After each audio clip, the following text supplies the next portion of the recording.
KCF news bulletin లో ముందుగా headlines చూద్దాం.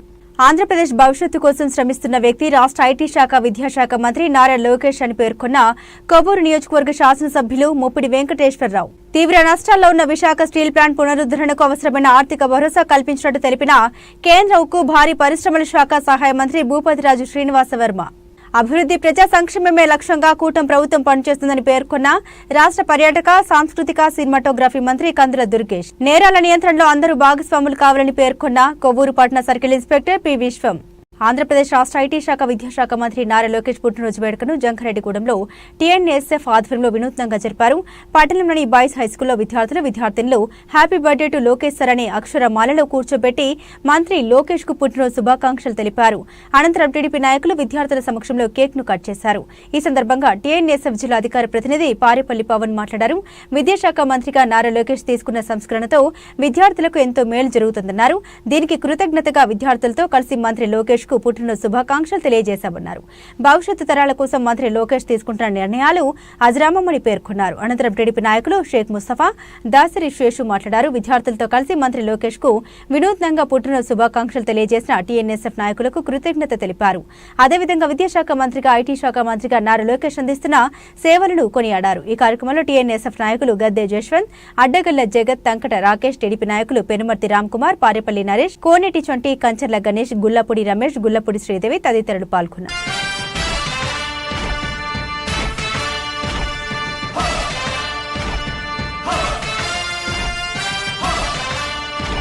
ఈరోజు ఆంధ్రప్రదేశ్ రాష్ట్ర విద్యాశాఖ మంత్రివర్యులు శ్రీ నారా లోకేష్ గారి జన్మదినం సందర్భంగా జంగారెడ్డిగూడెంలో బాయ్స్ హై స్కూల్ నందు టీఎన్ఎస్ఎఫ్ ఆధ్వర్యంలో జన్మదిన వేడుకలు నిర్వహించడం జరిగింది.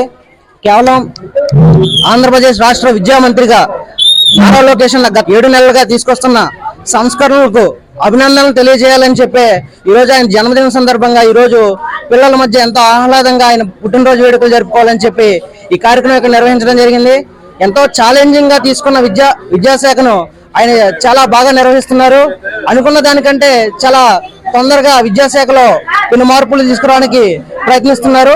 నిరంతరం విద్యార్థుల కోసం, రేపటి తరం కోసం కష్టపడుతున్న మా యువతకి స్ఫూర్తి, రేపటి తరాలకు భవిష్యత్తు నాయకుడు మా నారా లోకేష్ అన్నకి మా అందరి తరఫున జన్మదిన శుభాకాంక్షలు తెలియజేసుకుంటున్నాం. మరి రోజు రాష్ట్ర విద్యాశాఖ మంత్రి, ఐటీ మంత్రివర్యులు శ్రీ నారా లోకేష్ గారి జన్మదినోత్సవం సందర్భంగా టిఎన్ఎస్ఎఫ్ ఆధ్వర్యంలో జంగాను హై స్కూల్లో మరి భారీ ఎత్తున ఈ జన్మదిన వేడుకలను నిర్వహించడం జరిగింది. మరి కార్యక్రమం నిర్వహించిన టిఎన్ఎస్ఎఫ్ బృందం అందరికీ కూడా మరి తెలుగుదేశం పార్టీ తరఫున అభినందనలు, ధన్యవాదాలు తెలియజేసుకుంటూ మరి లోకేష్ బాబు గారు ఈ యువత కోసం ఈ 5 సంవత్సరాలు విద్యా వ్యవస్థ ఏ రకంగా అయితే నాశనం అయిపోయిందో దాన్ని గాడిలో పెట్టడం కోసం తను శ్రమిస్తూ మరి ఉపాధి అవకాశాలు కల్పించడం కోసం మరి రోజు విదేశీ పర్యటనలో ఉండి భారీ పరిశ్రమలు తీసుకొచ్చి అందులో యువతకి ఉపాధి చూపించడం కోసం ఆయన చేస్తున్న కృషి అభినందనీయం.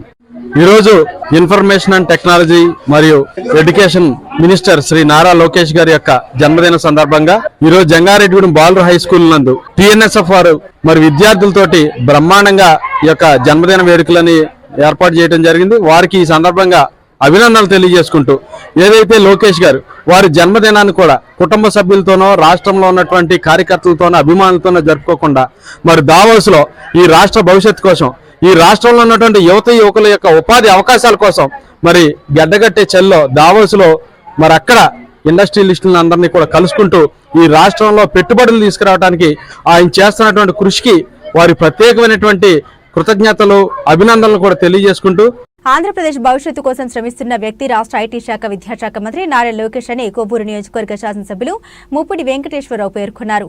మంగళగిరి శాసనసభ్యులు ఆంధ్రప్రదేశ్ రాష్ట్ర మంత్రివర్యులు నారా లోకేష్ పుట్టినరోజు సందర్భంగా కొవ్వూరులోని తెలుగుదేశం పార్టీ కార్యాలయం వద్ద బ్లడ్ డొనేషన్ క్యాంపును నిర్వహించారు. ఈ సందర్భంగా రాష్ట్రంలో పరిశ్రమల స్థాపనకు పార్టీ సభ్యత్వ నమోదులో లోకేష్ చేసిన కృషిని అభినందించారు. బ్లడ్ డొనేట్ చేసిన విద్యార్థులకు శాసనసభ్యులు పుస్తకాలు పంపిణీ చేశారు. ఈ కార్యక్రమంలో జొన్నలగడ్డ సుబ్బరాయ చౌదరి, కంటమణి రామకృష్ణ, మద్దిపట్ల శివరామకృష్ణ, సూరప్రాణి చున్ని నాయకులు, కార్యకర్తలు పాల్గొన్నారు.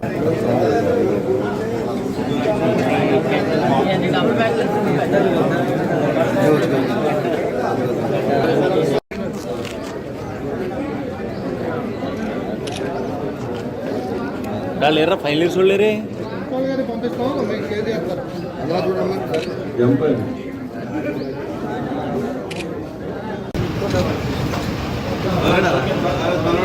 కొంచెం మీరు వెనకరండి గురుగారు, కొంచెం వెనకరండి అన్న, వెనకరండి.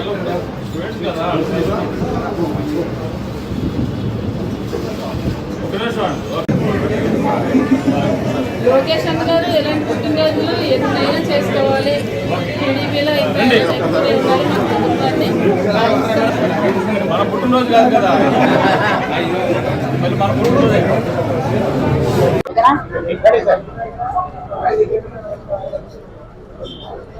తెలుగుదేశం పార్టీ జాతీయ ప్రధాన కార్యదర్శి, ఆంధ్రప్రదేశ్ ప్రభుత్వ విద్యాశాఖ మరియు ఐటీ శాఖ మార్చులు, యువ నాయకులు, గౌరవనీయులు శ్రీ నారా లోకేష్ బాబు గారికి జన్మదిన శుభాకాంక్షలు కొవ్వూరు నియోజకవర్గ తెలుగుదేశం పార్టీ నాయకులు, కార్యకర్తలు, ఎన్డీఏ కూటమి నాయకులు, కార్యకర్తలు, కొవ్వూరు నియోజకవర్గ ప్రజల తరపున జన్మదిన శుభాకాంక్షలు నారా లోకేష్ బాబు గారికి తెలియజేస్తా ఉన్నా. ఆయన గడిచినటువంటి ప్రభుత్వంలో కూడా పంచాయతీరాజ్ శాఖ మంత్రిగా కూడా ఏ విధంగా పనిచేశారు, రాష్ట్రంలో ఏ విధంగా సీసీ రోడ్లు కానీ, డ్రైనేజ్ కానీ, బీటీ రోడ్లు కానీ నిర్మాణం చేసి అత్యధిక అభివృద్ధి చేసినటువంటి మంత్రిగా ఏ విధంగా అయితే పేరు తెచ్చుకున్నారు, అదేవిధంగా ఇప్పుడు కూడా చరిత్రలోనే ఇంతవరకు ఏ పార్టీకి కూడా, భారతదేశంలో ఉన్నటువంటి ఏ పార్టీకి కూడా కోటి సభ్యత్వాలు చేసినటువంటి పరిస్థితి ఏ పార్టీ కూడా చేయలేదు. అటువంటి తెలుగుదేశం పార్టీ ఆధ్వర్యంలో కోటి సభ్యత్వాలు కూడా పూర్తి చేసి దిగ్విజయంగా పూర్తి చేసినటువంటి నాయకుడు, యువ నాయకుడు శ్రీ నారా లోకేష్ బాబు గారు. అంతేకాకుండా ఇప్పటికే ఆయన ఆంధ్రప్రదేశ్ ప్రభుత్వం ఏర్పడిన దగ్గర నుంచి ఆయన బాధ్యతలు, మంత్రివర్యులుగా బాధ్యతలు తీసుకున్నప్పటి నుంచి కూడా వివిధ దేశాల్లో పర్యటనలో భాగంగా వెళుతూ ప్రస్తుతం యువరాజు పుట్టినరోజు వేడుకలు కూడా ఆంధ్రప్రదేశ్లో లేకుండా దావోస్లో పర్యటిస్తూ అక్కడ ఉన్నటువంటి పారిశ్రామికవేత్తలతోటి పెట్టుబడులు పెట్టాలి, ఆంధ్రప్రదేశ్ని అన్ని రంగాల్లో కూడా అభివృద్ధి పరచాలి, 20 లక్షల ఉద్యోగాలు యువతకి ఇవ్వాలని చెప్పిన లక్ష్యంతో ఇవాళ నారా లోకేష్ బాబు గారు ఇలా భుజం మీద వేసుకుని యువ దేశాలు పర్యటనలో భాగంగా ప్రస్తుతం ఈరోజు దావోస్లో ఉన్న పరిస్థితి మనందరికీ కూడా తెలుసు. ఆయన ఒక శ్రామికుడిగా, ఒక నాయకుడిగా పనిచేస్తూ అటు తాతగారు నందమూరి తారక రామారావు గారి వారసత్వాన్ని తీసుకుంటూ ఇటు తండ్రి చంద్రబాబు నాయుడు గారి యొక్క ఆలోచన విధానాన్ని, ఆయన పటిమని, ఆయన పట్టుదలని తీసుకుని ఈ ఆంధ్ర రాష్ట్రాన్ని 2047 నాటికి అన్ని విధాలా కూడా అభివృద్ధి సంక్షేమంలో ముందుకు తీసుకెళ్లి మొత్తం భారతదేశంలోని అత్యుత్తమైనటువంటి రాష్ట్రంగా ఆంధ్రప్రదేశ్ తీర్చిదిద్దాలని చెప్పిన లక్ష్యంతో తండ్రితో పాటు తనుడిగా పడుతున్నటువంటి ఆయన యొక్క కష్టాన్ని కానీ, ఆయన శ్రమ కానీ మనంతా కూడా చూస్తా ఉన్నాం. అటువంటి యువ నాయకుడి యొక్క పుట్టినరోజు వేడుకలు ఈరోజు కొవ్వూరు నియోజకవర్గం తెలుగుదేశం పార్టీ ఆధ్వర్యంలో కార్యాలయంలో ఈరోజు నిర్వహించుకుంటా ఉన్నాం.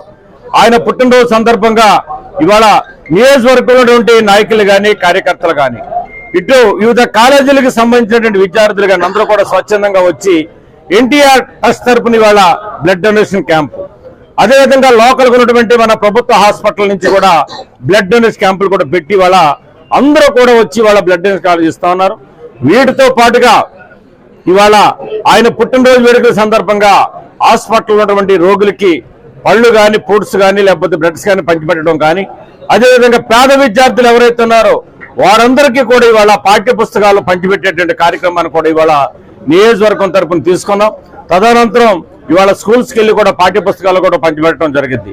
అదే కాకుండా వివిధ మండలాల్లో ఈ రోజుని వృద్ధులకు కానీ, వయోవృద్ధులకు కానీ ఎవరైతే ఉన్నారో వాళ్ళందరూ కూడా బట్టలు కానీ, అదేవిధంగా దుప్పట్లు కానీ పంచిపెట్టేటువంటి కార్యక్రమం, పారిశుద్ధ్య కార్మికులకు కూడా ఆ విధంగానే పంచిపెట్టే కార్యక్రమం కూడా నియోజకవర్గం మొత్తంగా కూడా తీసుకుని దీన్ని ముందుకు తీసుకెళ్తూ ఉన్న పరిస్థితి మనం చూస్తా ఉన్నాం.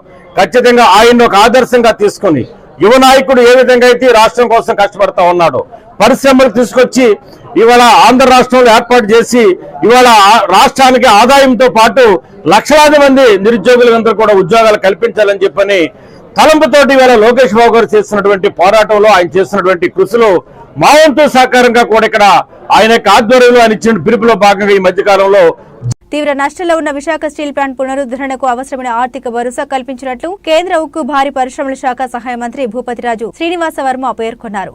పశ్చిమ గోదావరి జిల్లా భీమవరంలో మంత్రి మీడియాతో మాట్లాడారు. కేంద్రం ప్రకటించిన 11,440 కోట్ల ఆర్థిక ప్యాకేజీలో 10,300 కోట్లు క్యాపిటల్ షేర్స్ కింద 1,140 కోట్లు వర్కింగ్ క్యాపిటల్ కు కేటాయించినట్లు మంత్రి తెలిపారు. దాదాపు 11,440 కోట్ల రూపాయల ఆర్థిక ప్యాకేజీని కేంద్ర ప్రభుత్వం స్టీల్ ప్లాంట్కి ప్రకటించడం జరిగింది. ఈ 11,440లో 10,300 కోట్లు ఈక్విటీ షేర్ కింద, అలాగే 1,140 కోట్లు వర్కింగ్ క్యాపిటల్ కింద కూడా స్పెసిఫై చేసి ప్రకటించడం జరిగింది. ఎంత క్రితం ప్రభుత్వం అధికారంలోకి వచ్చాక ఎన్డీఏ ప్రభుత్వం గతంలో 500 కోట్లు ఒకసారి, అదేవిధంగా 1,150 కోట్లు ఒకసారి, అంటే దాదాపు 1,150 కోట్లు గత 4 నెలలు 5 నెలలు ఇవ్వడం జరిగింది. అవి అడ్వాన్స్ ఫండ్ కింద కానీ, బ్యాంకులో ఉన్నటువంటి అప్పులకి వడ్డీలు కట్టేటువంటి విషయంలో కానీ మంజూరు చేయడం. దాదాపు వెరసి 13,090 కోట్లు ఈ ఎన్డీఏ ప్రభుత్వం ఆర్థిక ప్యాకేజీని విశాఖ స్టీల్ ప్లాంట్కి ఇవ్వడం జరిగింది. ఏదైతే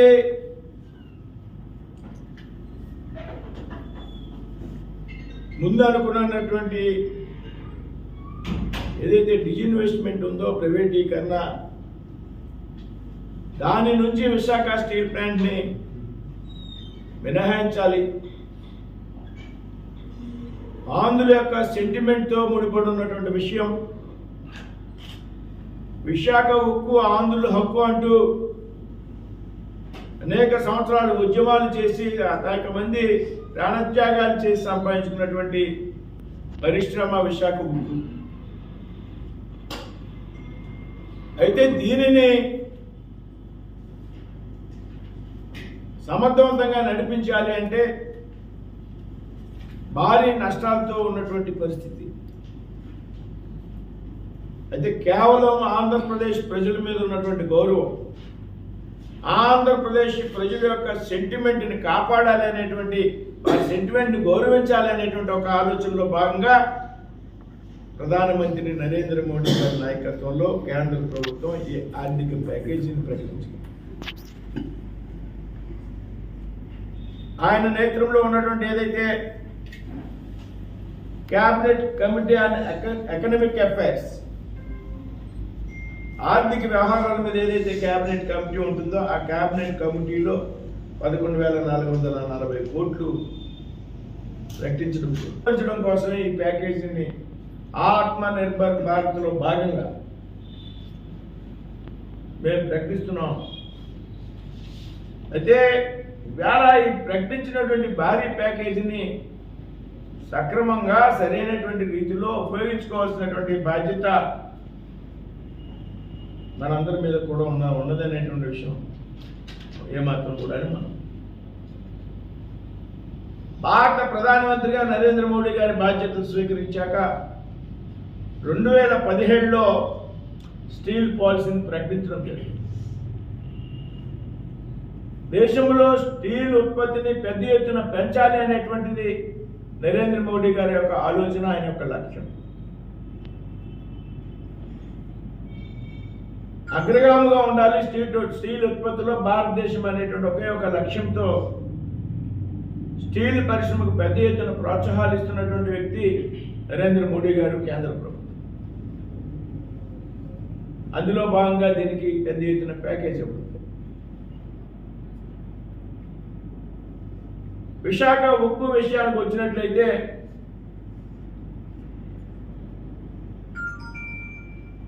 కొన్ని వాస్తవాలు మనం ఈ సందర్భంగా మనం మాట్లాడదాం. ప్రధానమంత్రి గారు నరేంద్ర మోడీ గారు చెప్పారు, కుమారస్వామి గారు చెప్పారు, ఈ ప్యాకేజీ తరువాత కూడా మనం సమర్థవంతంగా ఈ ప్లాంట్ని నడవలేకపోతే అది మన యొక్క మేనేజ్మెంట్ యొక్క ఫెయిల్యూర్గా మనం భావించాలి. ఏదైతే కార్మికులకి ఇబ్బంది కలగకూడదు, కార్మికుల యొక్క కుటుంబాలకు అభివృద్ధి ప్రజా సంక్షేమమే లక్ష్యంగా కూటమి ప్రభుత్వం పనిచేస్తోందని రాష్ట్ర పర్యాటక సాంస్కృతిక సినిమాటోగ్రఫీ మంత్రి కందుల దుర్గేష్ వెల్లడించారు. గురువారం నిడదవోలు పట్టణంలో మంత్రి కందుల దుర్గేష్ సుడిగాలి పర్యటన చేశారు. ఈ సందర్భంగా నిడదవోలు పట్టణంలో పలు అభివృద్ధి కార్యక్రమాలను స్వయంగా పరిశీలించారు. రాజమహేంద్రవరం నుండి నిడదవోలు తాడపల్లిగూడెం మీదుగా ప్రతిరోజు వందలాది వాహనాలు, వేలాది మంది ప్రయాణికులు ప్రయాణించే ఐరన్ బ్రిడ్జి శిథిలావస్థకు చేరడంతో మంత్రి దుర్గేష్ సంబంధిత ప్రాంతాన్ని స్వయంగా పరిశీలించారు. సమిశ్రగూడెం మలుపు వద్ద కనీస రక్షణ లేకుండా గ్రిల్ విరిగి ఐరన్ బ్రిడ్జి ప్రమాదకరంగా మారిందని, ఈ నేపథ్యంలో ప్రజలకు ఇబ్బంది లేకుండా తక్షణ చర్యలు తీసుకోవాలని మంత్రి దుర్గేష్ అధికారులను ఆదేశించారు. సెంట్రల్ వెజిటబుల్ మార్కెట్, అదేవిధంగా ఫిష్ మార్కెట్ని ఆధునీకరించాలనేటువంటి ఆలోచన, దాని పక్కనే ఏదైతే మొత్తం వాటర్ ట్రీట్మెంట్ అనేటువంటి జరిగేదానికి అవకాశం ఉన్నటువంటి శాంక్షనింగ్ ఉందో దానికి సంబంధించిన ప్రదేశాన్ని పరిశీలించడం జరిగింది. ఇవన్నీ కూడా త్వరితగతిన పూర్తవ్వాలనేటువంటి ఆలోచన గట్టిగానే చేస్తూ ఉన్నాం. దాంతోపాటు ఇక్కడ ఈ వార్డులో అర్బన్ హెల్త్ సెంటర్, ఈ అర్బన్ హెల్త్ సెంటర్కి సంబంధించి ఇన్కంప్లీట్గా ఉన్నటువంటి ఈ బిల్డింగ్లో చేయవలసినటువంటి ఇతరతర సదుపాయాలన్నింటినీ కల్పించడానికి రమారమి ఇంకా 35 లక్షల రూపాయల అవసరం ఉంటుందనేటువంటి మాట చెప్తూ ఉన్నారు. దాన్ని కూడా వెంటనే శాంక్షన్ చేయించడానికి వీలుగా ప్రభుత్వంతో మాట్లాడి అది కూడా ఏర్పాటు చేస్తామనేటువంటి మాట తెలియజెప్పాం. దాంతోపాటు హాస్పిటల్ని, గవర్నమెంట్ జనరల్ హాస్పిటల్ని సడన్ విజిట్ చేయడం జరిగింది. ఆ విజిట్లో కూడా కొన్ని ఇబ్బందులు కనపడ్డాయి. ముఖ్యంగా స్టాఫ్ సమయానికి రాకపోవటం, కొంచెం వృద్ధుల పట్ల, బాగా అనారోగ్యంగా ఉన్న వారి పట్ల సరైనటువంటి సహకారం వాళ్ళు ఇవ్వకపోవడం అనేటువంటిది ప్రత్యేకంగా కనపడింది. దానికి సంబంధించి కూడా వారికి ఒక వార్నింగ్ కూడా ఇచ్చాం. అతి త్వరలో మీరు సరైనటువంటి పద్ధతుల్లోకి రాకపోతే దాని మీద సీరియస్ యాక్షన్ ఉంటుందనేటువంటి మాట కూడా చెప్పడం జరిగింది. దాన్ని కూడా మనం జాగ్రత్తగా అప్గ్రేడ్ చేసుకోవాలి. అదేవిధంగా మెడిసిన్స్ అందరికీ అందుబాటులో తీసుకురావాలనేటువంటి మాట కూడా తెలియజెప్పడం జరిగింది. దానికి అవసరమైతే ప్రభుత్వంతో కూడా మాట్లాడి ఇంకా మెడిసిన్స్ ఇచ్చేటువంటి విషయంలో మరింత శ్రద్ధ కనపరుస్తామనేటువంటి మాట కూడా తెలియజెప్పాం.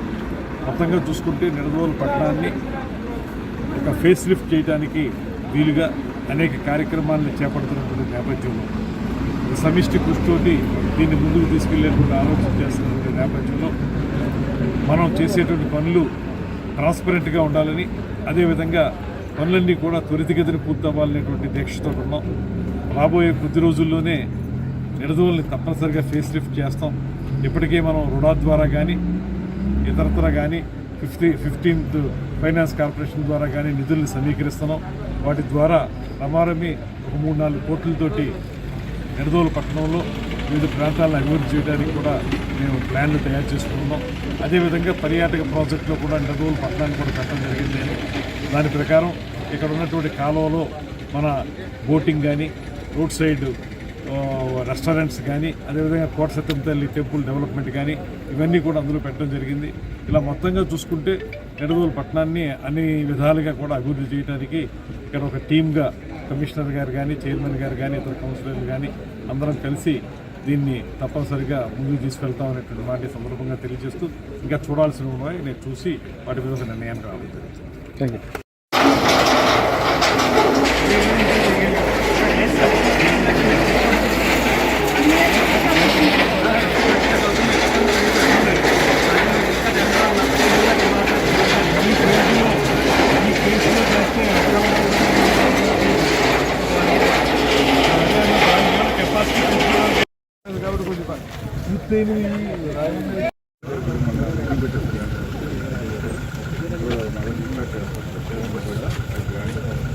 సీఎం గారు క్యాబినెట్ మీటింగ్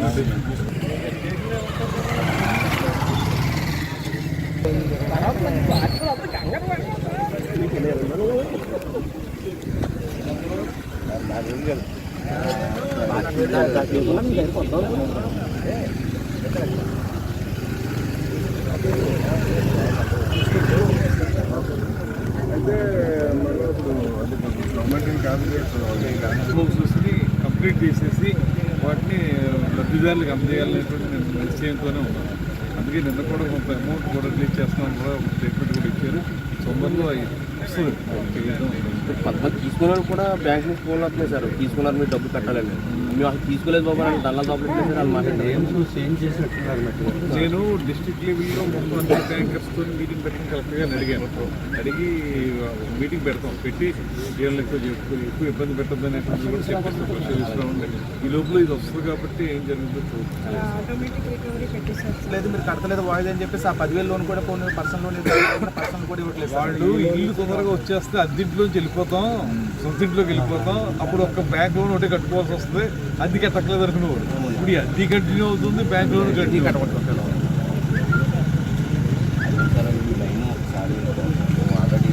ఆల్రెడీ మన తాడేపల్లి అసెంబ్లీలో కూడా దీన్ని ఇప్పుడు ప్రస్తావించారు సార్. ఎందుకు బాగా వస్తుందంటే ఆగస్టులో జరిగిన దానికి ఇచ్చేసారు. అవును సార్.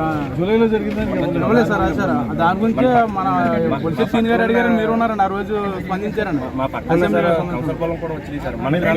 క్యాబినెట్ మీటింగ్ లో కూడా అడిగారు సార్. అడిగారు మీరు అయిపోతుంది. మన బిల్డింగ్ ఓపెనింగ్ రోజు కూడా వచ్చిన రోజు కూడా అడిగింది సార్. సరే బలవర్ధకమైన ఆహారంతో పాటు శరీర వ్యాయామం చేయడం ద్వారా రోగ నిరోధక శక్తి పెరుగుతోందని తూర్పు గోదావరి జిల్లా కలెక్టర్ పి ప్రశాంతి పేర్కొన్నారు. గురువారం కలెక్టర్ క్యాంపు కార్యాలయంలో ప్రధానమంత్రి టీబీ విముక్తి భారత్ కార్యక్రమం స్ఫూర్తితో నిక్షయ మిత్ర హోదాలో ఒక బాలికను కలెక్టర్ దత్తత తీసుకున్నారు. ఈ సందర్భంగా జిల్లా కలెక్టర్ మాట్లాడారు. క్షయ వ్యాధిని జిల్లా నుండి పారద్రోలేందుకు గాను స్వచ్ఛందంగా నిక్షయ మిత్రాలుగా పేర్లు నమోదు చేసుకోవడం ద్వారా టీబీ బాధితులకు ప్రభుత్వం అందించే పోషణ పథకానికి మీ వంతు చేయూతనివ్వడం సాధ్యమవుతుందని తెలిపారు. ప్రధానమంత్రి ముక్తి భారత్ అభియాన్ కార్యక్రమంలో భాగంగా నిక్షయ మిత్రులుగా అందరు భాగస్వాములే టీబీ వ్యాధిని జిల్లా నుండి పారద్రోలాలని విజ్ఞప్తి చేశారు. టీబీ నిర్మూలనకు మరింత మంది వ్యాపారవేత్తలు, అధికారులు ప్రజల ముందుకు రావాలని పిలుపునిచ్చారు.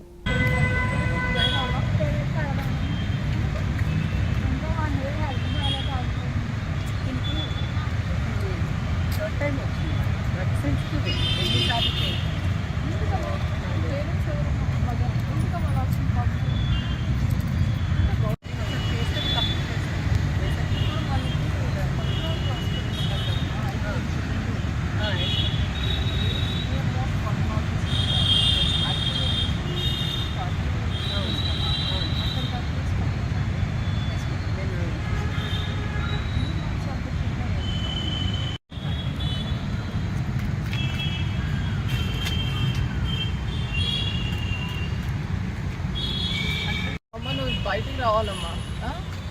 Your health is now. ఆడపిల్లంటే ఆణిముత్యమని, ఆడపిల్లలు మన జాతి ఆణిముత్యాలని న్యాయ సేవాధికార సంస్థ తూర్పుగోదావరి జిల్లా కార్యదర్శి కె ప్రకాష్ బాబు పేర్కొన్నారు. గురువారం రాజమహేంద్రవరం వెంకటేశ్వర నగర్లోని ఇండియన్ మెడికల్ అసోసియేషన్ హాల్లో లింగ ఎంపిక నిషేధ చట్టం 2003పై అంగన్వాడీ స్కానింగ్ సెంటర్ల ప్రతినిధుల అవగాహన కొరకు ఏర్పాటు చేసిన సమావేశంలో ముఖ్య అతిథిగా వారు పాల్గొన్నారు.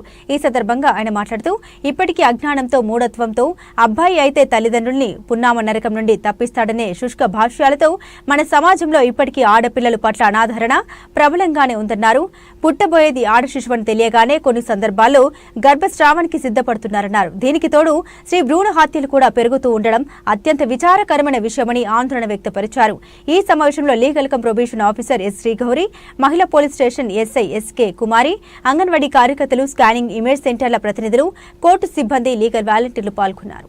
రాష్ట్ర విద్యా ఐటీ శాఖ మంత్రి నారా లోకేష్ పుట్టినరోజును పురస్కరించుకుని ఏలూరు జిల్లా నూజివీడు మండలం తుక్కలూరులోని అడవి ఆంజనేయ స్వామి గుడిలో ప్రత్యేక పూజలు నిర్వహించి అనంతరం జరిగిన బైక్ ర్యాలీ రాష్ట్ర గృహ నిర్మాణ మరియు సమాచార పౌర సంబంధాల శాఖ మంత్రి కొలుసు పార్థసారథి పాల్గొన్నారు. ప్రాజెక్టు క్యాంపు కార్యాలయం నుండి పోలవరం వ్యూ ప్రాంతాన్ని మంత్రి నిమ్మల రామానాయుడు పరిశీలించి అధికారుల నుండి వివరాలు అడిగి తెలుసుకున్నారు. కొత్తగా నిర్మిస్తున్న డయాఫ్రమ్ వాల్ వద్ద యంత్రాల పనితీరు పరిశీలన, డయాఫ్రమ్ వాల్ నిర్మాణానికి మట్టిని తవ్వుతున్న ట్రైన్స్, కట్టర్ల పరిశీలించారు. పనులపై ప్రాజెక్టు సీఈఓ నరసింహమూర్తి నుండి వివరాల్ని మంత్రి అడిగి తెలుసుకున్నారు. మీరు మేము కూడా కళ్ళారా చూసినటువంటి పరిస్థితి. అందులో పర్టికులర్ గా డయాఫ్రమ్ వాల్ ఆ రోజు 18 నెలలు శ్రమించి ఆ రోజు మనం పూర్తి చేస్తే 430 కోట్ల రూపాయలతోటి మరి ఆ డయాఫ్రమ్ వాల్ ని ఏ రకంగా గత ప్రభుత్వం ధ్వంసం చేసిందో. ఎందుకంటే ఈ మాట నేను కాదు చెప్తా, సాక్షాత్తు ఐఐటి హైదరాబాద్ నిపుణులు చెప్పారు. ఏదైతే 2019లో ప్రభుత్వం మారిన తర్వాత 17 నెలల పాటు ఇక్కడ ఏ విధమైన ఏజెన్సీలు లేకుండా ఉన్నటువంటి పని చేసేటువంటి ఏజెన్సీలన్నింటినీ కూడా రివర్స్ టెండరింగ్ పేరు చెప్పి ఏదైతే రద్దు చేసేసారో, ఇక్కడ ఉన్నటువంటి ఎక్స్పీరియన్స్ అధికారులు ఎవరైతే ఉన్నారో వాళ్ళందరినీ కూడా బయటకు మరి పంపించేశారో. 17 నెలలు ఇక్కడ ఏ విధమైనటువంటి పనులు లేక నిలిచిపోవడంతో 20 మరి వచ్చినటువంటి వరదలకి డీవాల్ దెబ్బతిందని ఐఐటి నిపుణులు హైదరాబాద్ చెప్పారని అంటే జగన్మోహన్ రెడ్డి ఏ రకంగా ధ్వంసం. 45.72 మీటర్స్ కి అవసరమైనటువంటి R&R ని కూడా ఇప్పుడే మనం క్యాలిక్యులేట్ చేసుకుని ఇప్పటి నుంచే కేంద్ర ప్రభుత్వం దృష్టికి మళ్ళీ అవి కూడా ప్రపోజల్స్ పెట్టుకుని శాంక్షన్ చేసుకుని 2027 డిసెంబర్కి పోలవరం ప్రాజెక్టు పూర్తి చేసే లోపుగా మరి ఆ యొక్క సెకండ్ ఫేజ్ R&R ని కూడా కంప్లీట్ చేయాలనేటువంటి ఆలోచనతోటే ఈ రోజు చంద్రబాబు నాయుడు గారు కూడా పనిచేస్తూ ఉన్నారు. ఆయనకి లక్ష్యాలకు అనుగుణంగా మేము కూడా ఎప్పటికప్పుడు ఇన్స్పెక్షన్ చేస్తూ ఆ యొక్క వర్క్ ని ముందుకు తీసుకెళ్తూ ఉన్నామని చెప్పి మీ ద్వారా తెలియజేసుకుంటాం. రహదారి భద్రతా మాసోత్సవాల సందర్భంగా ప్రజల్లో చైతన్యం కలిగించేందుకు గాను కార్యక్రమాలు నగరంలో చేపట్టడం జరిగిందని రాజమండ్రి అర్బన్ శాసనసభ్యులు ఆదిరెడ్డి శ్రీనివాస్ పేర్కొన్నారు.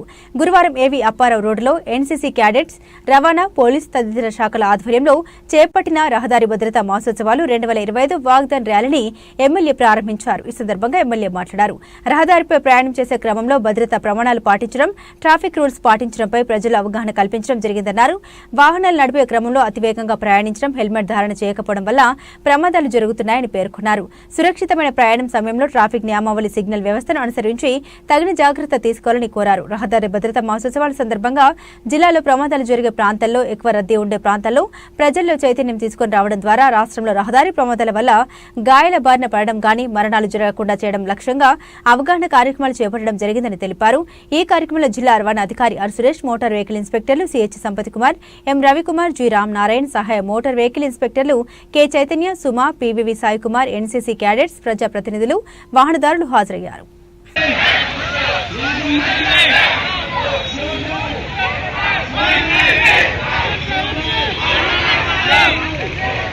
రోడ్ సేఫ్టీ మంత్ పురస్కరించుకుంటూ రాజమహేంద్రవరంలో ట్రాన్స్పోర్ట్ డిపార్ట్మెంట్ అధికారి ఆర్టీఓ గారు, అలాగే వారి యొక్క సిబ్బంది అందరూ కలిపి ఎన్ఎస్ఎస్ వారందరూ స్టూడెంట్స్ అందరి యొక్క సహకారంతో పబ్లిక్ని ఎడ్యుకేట్ చేసే విధంగా రోడ్ల మీద మనం తీసుకోవాల్సిన జాగ్రత్తలు, హెల్మెట్ ధరించడం దగ్గర నుంచి, స్పీడ్ని కంట్రోల్ చేసుకోవడం దగ్గర నుంచి, మనం తీసుకోవాల్సిన ట్రాఫిక్ సిగ్నల్స్ కానీ లేకపోతే ఏదైతే ఉన్నాయో వాటన్నిటిని కూడా పాటిస్తూ వాళ్ళకి వారు సురక్షితంగా ఉంటూ ఎదుటి వారిని ఇబ్బంది పట్టకుండా ఏ విధంగా డ్రైవ్ చేయాలన్న దాని మీద ఈ నేషనల్ సేఫ్టీ డ్రైవ్ తీసుకుంటా ఉన్నారు.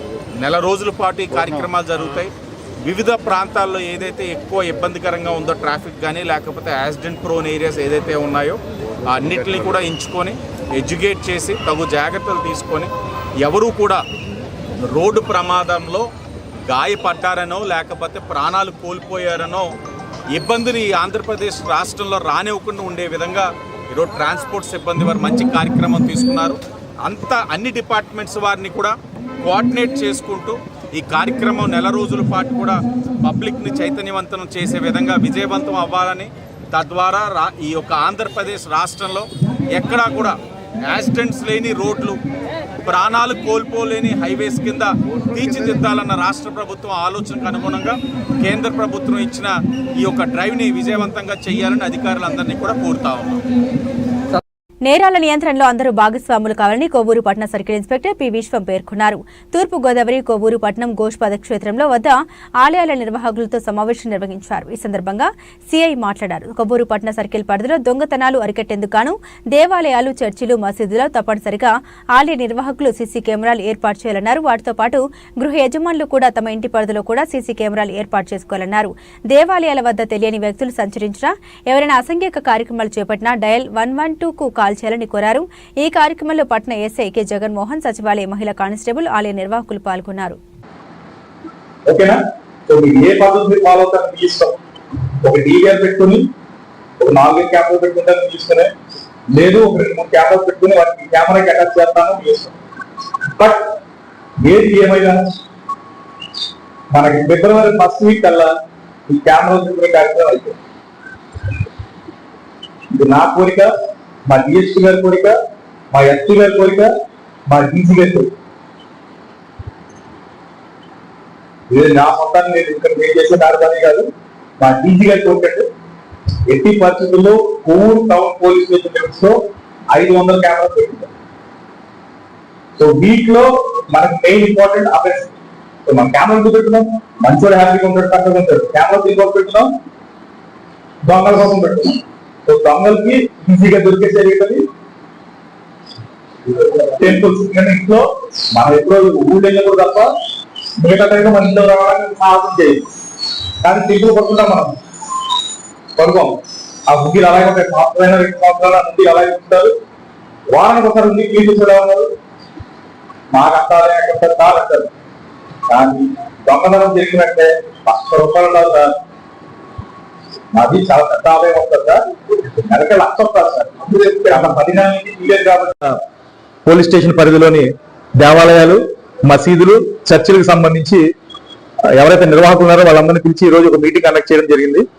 దాంట్లో ముఖ్యంగా మా ఎస్పీ గారి ఆదేశాల మేరకు సీసీ కెమెరాస్ అన్ని టెంపుల్స్ లోను, చర్చెస్ లోను, మసీదులోను సీసీ కెమెరాస్ ఏర్పాటు చేయాలని, వాళ్ళకి ఎటువంటి ప్రాబ్లమ్స్ ఉన్నా ఇమీడియట్ గా పోలీస్ స్టేషన్ తెలియజేయాలని వాళ్ళందరికీ తెలియజేయడం జరిగింది.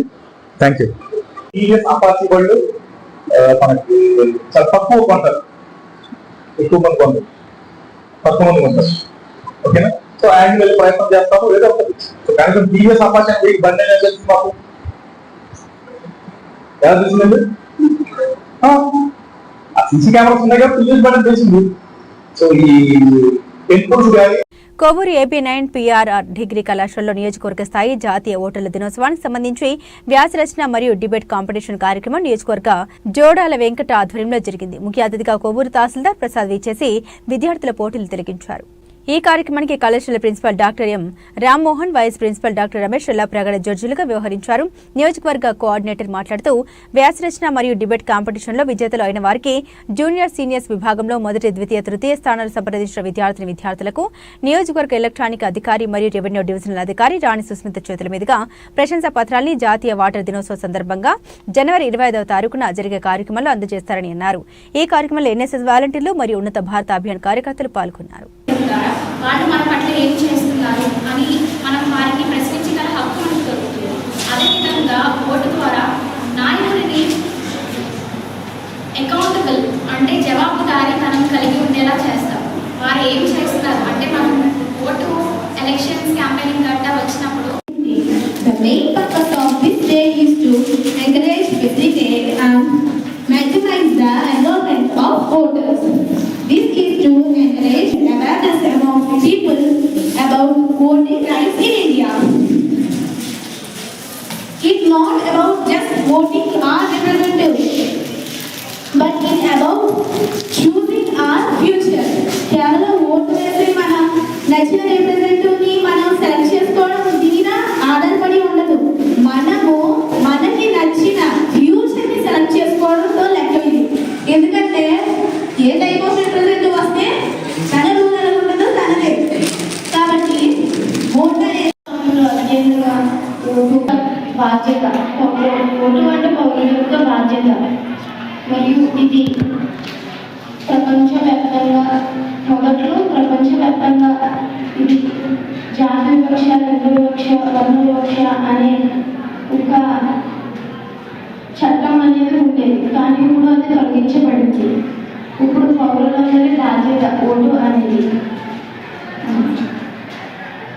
ఇప్పుడు నోటా అనేది ఇప్పుడు మనం ఓటు వేసేటప్పుడు కొన్ని రాజకీయ పార్టీలు ఉంటాయి. ఇప్పుడు రాజకీయ పార్టీలు అభ్యర్థులు మనకి ఒక వ్యవస్థ అనేది ఒకటి ప్రారంభించారు. అది మనకి చదువుకునే విద్యార్థులకు అయితే విద్యార్థులకు ప్రతి విద్యార్థికి మనిషికి 12 లక్షలు ఖర్చు, 12 లక్షలు ఏదైతే చదువు చెప్పడానికి టీచర్స్, బుక్స్, బ్యాగ్స్, షూస్ ఇంకా చాలా మనకు అందజేస్తుంది. కాబట్టి మనం నోటా అనేది అది తీసివేయాలి. అది అభ్యర్థిగా పోటీ చేసే వాళ్ళకి ఎక్కువగా యూజ్ చేయకూడదు. కాబట్టి అది నోటా అనేది తీసివేయాలి. ఇప్పుడు GDP అనే శాతం కూడా అత్యధికంగా పెరిగింది, గతంలో కంటే పెరిగింది. ఇవి బులెటిన్ అప్డేట్స్. మరిన్ని అప్డేట్స్ కోసం చూస్తూనే ఉండండి కేసీఆర్.